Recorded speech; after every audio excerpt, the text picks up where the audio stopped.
¿Cómo están ustedes? Un gusto saludarles nuevamente y darles la bienvenida a nuestro programa Hablemos Hoy por las pantallas de UCB Televisión.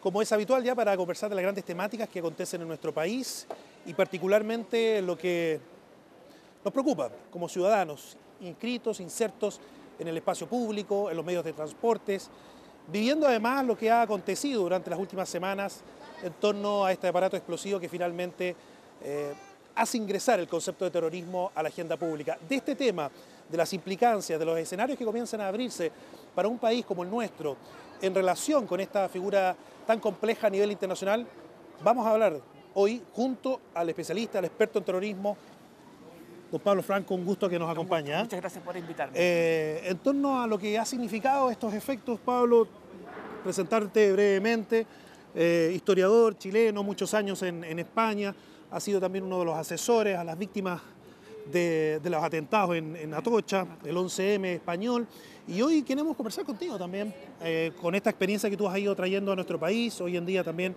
en un diplomado de seguridad, ¿cierto?, internacional, impartido por el Instituto de Relaciones Internacionales de la Universidad de Chile.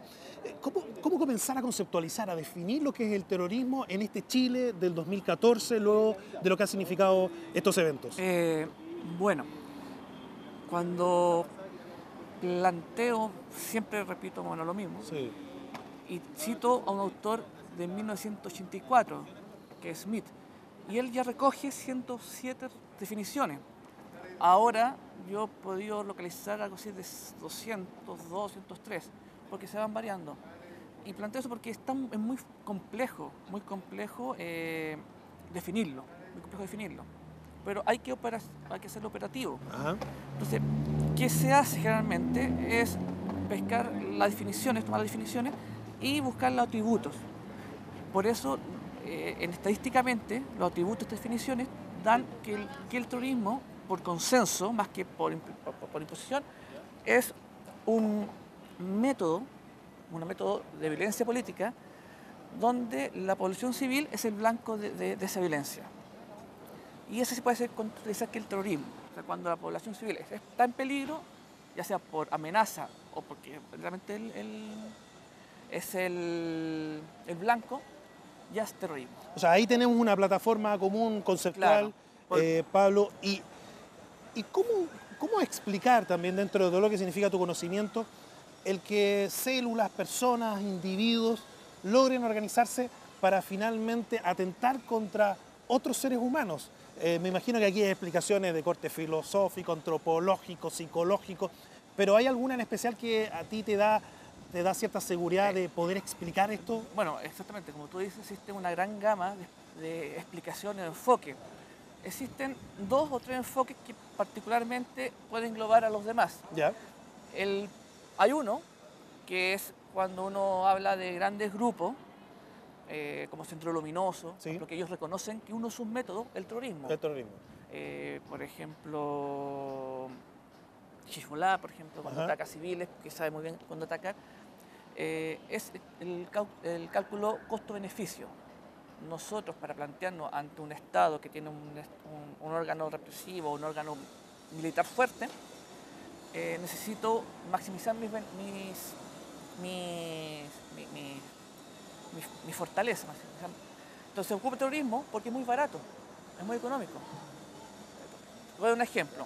Por cada $1 que ocuparon los terroristas de Al-Qaeda para atacar las Torres Gemelas, el Pentágono, bueno, Sí. el secuestro, Estados Unidos ha gastado $7 millones.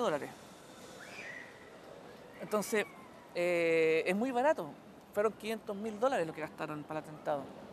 O sea, es mucho más barato que cualquier cohete que se pueda lanzar. Y es burlada cualquier tipo de seguridad además. Y aparte que es completamente efectivo, porque se logró demostrar que eran completamente vulnerables.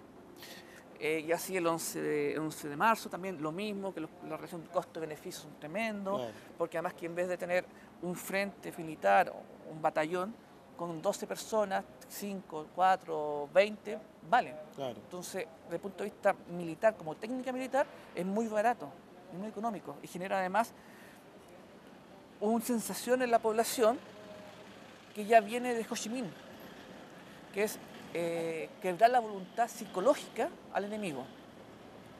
O sea, cuando los vietnamitas agarran la guerra de Vietnam, la cantidad de muertos que tenía la Unidad Militar era mucho mayor, era casi el millón. Los norteamericanos no lograban superar los 100, 200.000 muertos. Entonces, militarmente, Estados Unidos podía tener mayor poder, pero que estaba quebrada la voluntad del enemigo. ¿Quién era el enemigo en este caso? El gobierno norteamericano y la población norteamericana. Claro. Y en este caso, la sociedad civil, los ciudadanos. Entonces, exactamente. Ahora Pablo, lo que uno le cuesta entender, tú también tienes especialidad en los análisis estratégicos, es que para muchos esto se veía venir. En algún momento venía un ataque. Incluso hay toda una polémica que algunos consulados, embajadas internacionales le están planteando a sus ciudadanos que cuando viniesen a Chile tuviesen cuidado, porque pudiese haber algún tipo de ataque, un atentado en el medio de transporte público. Y finalmente se da. Ya. Eso es muy antiguo. También pasó en el 11M. Ya. Había muchos informes de la Interpol, de la Europol, que avisaban, ustedes, España es blanco desde 2002. Ya. Estados Unidos también habían informes cuando se hizo la comisión para poder investigar qué pasó en el 11 de septiembre. Habían avisos. Los avisos generalmente es muy común, transversal, cuando pasa este tipo de incidentes. Ahora, el problema viene con la estructura que se está dando en el tema de prevención. Después del 11 de marzo, se aumentó la planta, por ejemplo, de traductores en España. O sea, yo tenía sumarios que leía, que estaban siguiendo. Por ejemplo, el 11 de marzo estaba compuesto por 3 grupos diferentes. Y uno de ellos es la del Virgen del Coro, que es un barrio de Madrid. Ya. Y estaban siendo seguidos de 2002, porque se sospechaban que eran peligrosos. Tenían permiso del juez para intervenir teléfono, pero cuando se revisaba el sumario y se preguntaba qué decían los teléfonos, decían, tenemos que esperar porque nuestro traductor está ocupado en otro caso. Entonces, algunas veces, hasta que no se golpee fuerte, generalmente los estados tienden a no adecuarse, los estados en general, claro, no gobiernos, sino estados, no tienden a adecuarse a la necesidad o al peligro real que se puede esperar. Ahora, Pablo, también comentemos un poco lo que tú has podido ver y que buena parte de los chilenos hemos podido observar en las imágenes. Estos sujetos involucrados a alguna célula en particular, a algún grupo reconocido a nivel internacional. Bueno, ¿hay conexiones con lo que te ha tocado investigar y colaborar en las investigaciones en España, por ejemplo? No, en España no precisamente, porque es un área diferente que yo trabajaba en España. España era netamente islámico. Perfecto. Algunas veces nos metimos con vascos, pero nunca con este tipo de grupos anarquistas. Pero si tú preguntas si hay conexión o cómo funcionan, a ver, el atentado de escuela militar se lo atribuyeron en forma seria la conspiración de Célula del Fuego. Este frente es una especie de paraguas que engloba a muchos grupos que están en todo el mundo. Por ejemplo, los 2 chilenos que están presos en España se van a España bajo esa cobertura. Paraguas, claro. Yeah. Por eso llegan allá y hay una persona que le da la carta de invitación. Va a llegar a una casa que está alquilado por una O sea, italiana. hay una transnacionalismo del terrorismo, eso tiene que quedar claro. Exactamente. O sea, existe pero es que no desde el punto de vista como podemos conocer, tal vez como otros grupos que tienen una estructura donde, por ejemplo, ETA, que tenían su gente entrenándose en Argelia, tenían base de apoyo en Sudamérica, se escondían en Francia o en Italia. Aquí no, aquí son mucho más abiertos, más horizontal. No es necesario el mando y control, como nosotros conocemos desde el punto de vista militar, como nosotros conocemos los grupos más del siglo XX. Es mucho más transversal.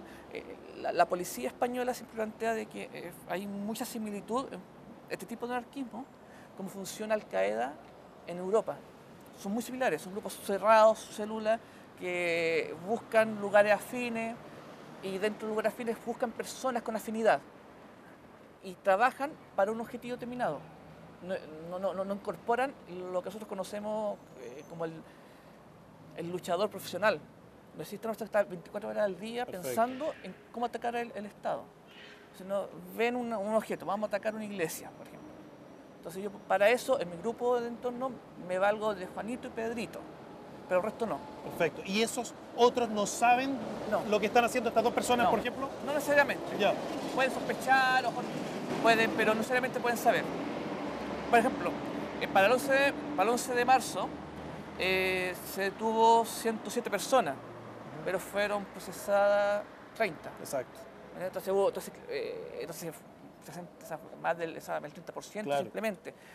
Y eso da pie mucho a hablar del complot, da mucho pie de hablar de que es montaje. Claro. En España también se habló mucho sobre el 11M de montaje, de complot. Hasta el día de hoy se habla de la conspiración.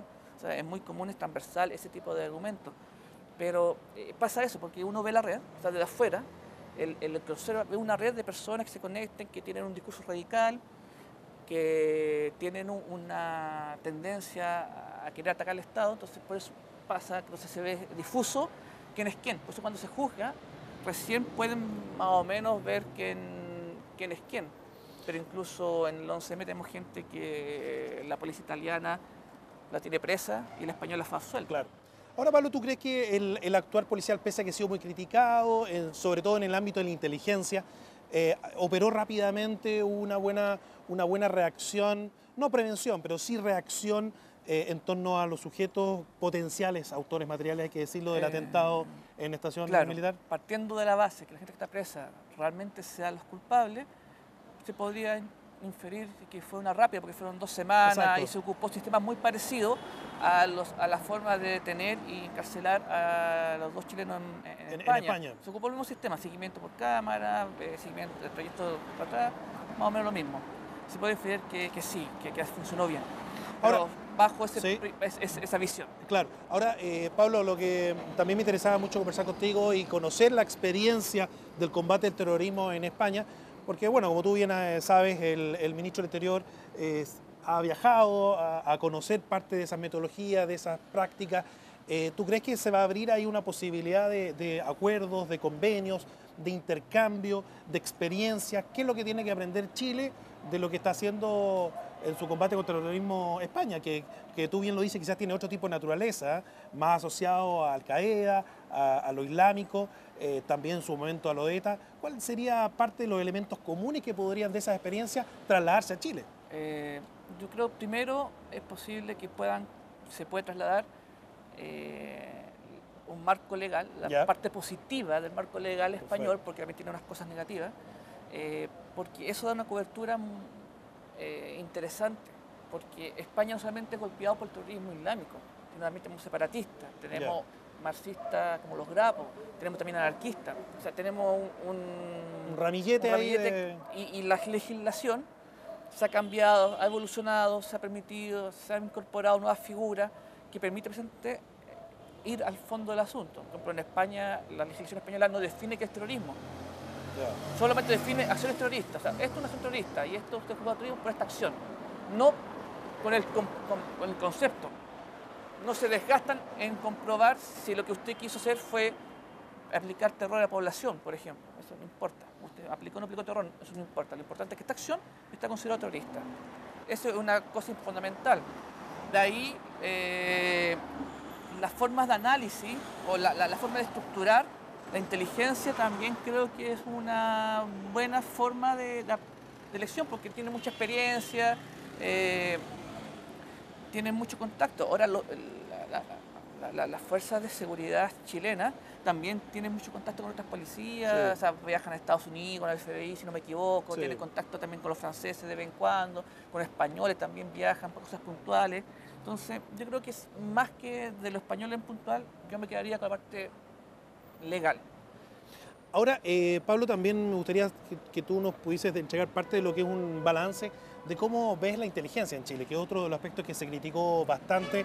El comentario natural, normal, entendible de la gente, ya sea a nivel de disturbios callejeros, los mismos de siempre, cómo no logran ser detenidos, aspecto que también se puede ver en las barras bravas.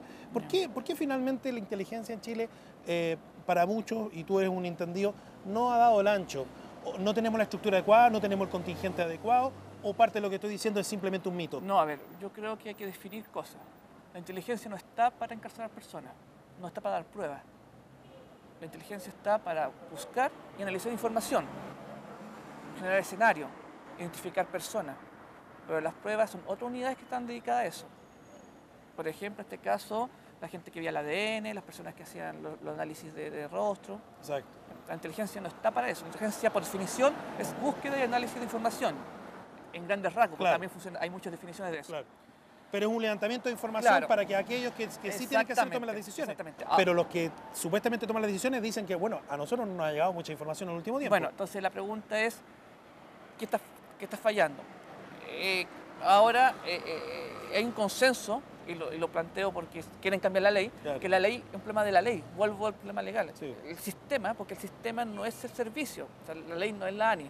Es la ANI más los servicios de inteligencia del Ejército, de la Fuerza Armada, más servicios de inteligencia interior, y ahí uno va jugando un poco si se puede integrar otras unidades como relaciones exteriores, puesto interno, ahí va jugando un poco con lo que puede suceder. Entonces, primero hay que cambiar el sistema, porque los servicios de inteligencia son los ojos y oídos del Estado. Entonces, cuando no logra hacer eso, hay problema. Hay problema. Y eso yo creo que es lo que está pasando acá. Yo doy un ejemplo, o sea, no se le puede pedir, por ejemplo, a la inteligencia a nivel estratégico, que es la ANI, más de lo que se puede pedir, porque son 100, 120 personas. Claro, pero si comparamos con nuestros vecinos argentinos, son 3.000, si no me equivoco. En Perú, 3.500, 4.000, al mismo nivel. No estoy hablando de otros los niveles más de inteligencia de diferentes niveles. En mismo España, lo que se quiere copiar son 2.500 civil. El nivel estratégico militar son otros 2.000 y más. Entonces, hay uno ya a nivel cuantitativo, ya podemos sacar un cálculo de cuál es nuestra deficiencia, sin problema. Exacto. Y después ya podemos discutir si hace falta operativo, qué pasa en el operativo, si va a tener gente afuera, adentro, infiltrado, no infiltrado. Eso se puede discutir después, porque el Estado tiene las herramientas para eso. Pero lo principal es qué hacemos, cómo lo hacemos y por qué lo hacemos. Pablo, una pregunta. ¿Por qué el anarquismo llega incluso a una vertiente, si es correcto lo que estoy diciendo, que termina en una variante terrorista? ¿Es una fundamentación ideológica que finalmente motiva el extremismo violento?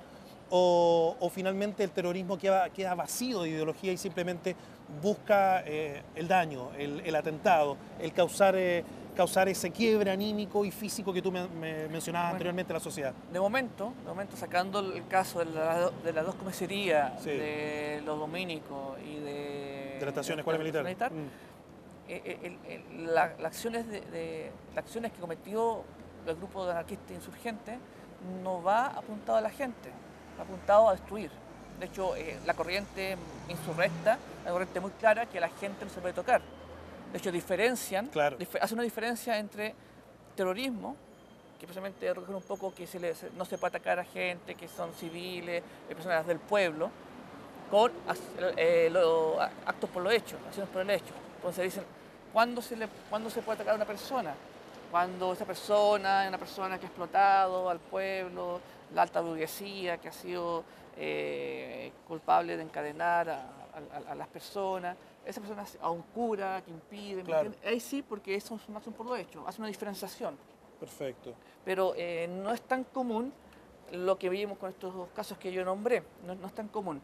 Ahora, ¿qué lleva a esta gente a atacar? Es la radicalización del hecho. Ya en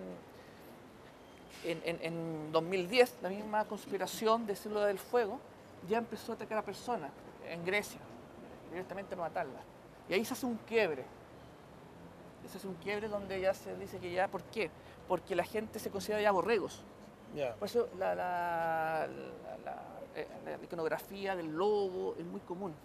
Porque ya esa gente ya son borregos que siguen a los líderes. De hecho, ya hablan, ya hay textos. Por ejemplo, este mismo grupo que hablo tiene un libro llamado La Nueva Guerrilla Urbana, el nuevo manual de guerrilla urbana. Sí. Y ahí mencionan una parte que dice que existe una corresponsabilidad de la sociedad por permitir que las personas que están arriba, mandando, oprimiendo, lo estén. Porque si ellos se rebelaran, la gente lo mandaría. Entonces existe la corresponsabilidad. Entonces toman ese concepto y lo transforman en actos terroristas, porque ya la gente deja de ser inocente y no son culpables, corresponsables. Referente a las proyecciones, Pablo, ¿cómo ves que se instala parte de lo que ha sido este debate en los medios de comunicación? ¿Cómo crees tú